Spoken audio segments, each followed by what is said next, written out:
This nomination is exciting and overwhelming, but mostly so incredibly deserved to the wonderful butterfly volunteers who do so much for the people that they visit. I set up the charity after my mum sadly died, having spent a week in hospital back in 2010. I have the pleasure of recruiting and training butterfly volunteers who sit with patients and support them and their families at end of life. To give that bit of support to family and patients at a very difficult time in their life. My wife was seriously ill in the hospital.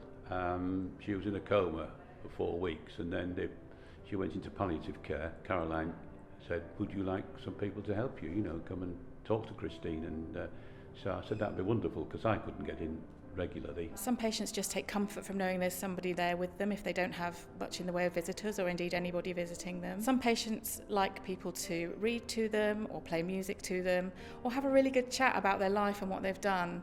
And the families that are there with us as well, when they invite us into that space at that time, love to share lots of information and joyous things about their loved ones, and sometimes share the fact that they're starting their grieving, and I think they find it really useful to have somebody to sit with and support them through that. It helped me with them there when we were talking about the situation. Sometimes the volunteers come back and they feel guilty that they've enjoyed their shift so much because of the nature of what they're doing. I get a lot of love and companionship from people that I go and see, loved ones that I go and see, and their relatives as well. I would say that all of them feel that they get more from it than they feel they put in, which I would disagree with, because they give so much of themselves to the role. It's such a privilege and an honour to do it. They come out feeling privileged and enlightened and just honoured that they've been invited in to share so much at such a difficult time for families and patients. The volunteers do amazing work.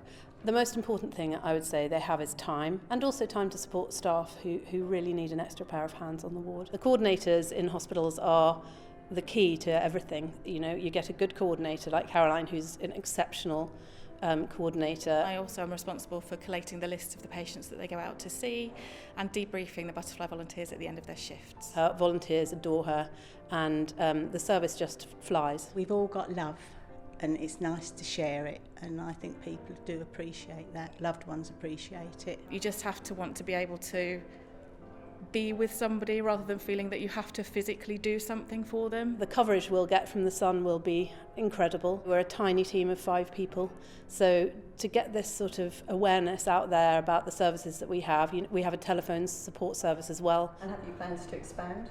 Absolutely, we'd like to be in every hospital across the UK.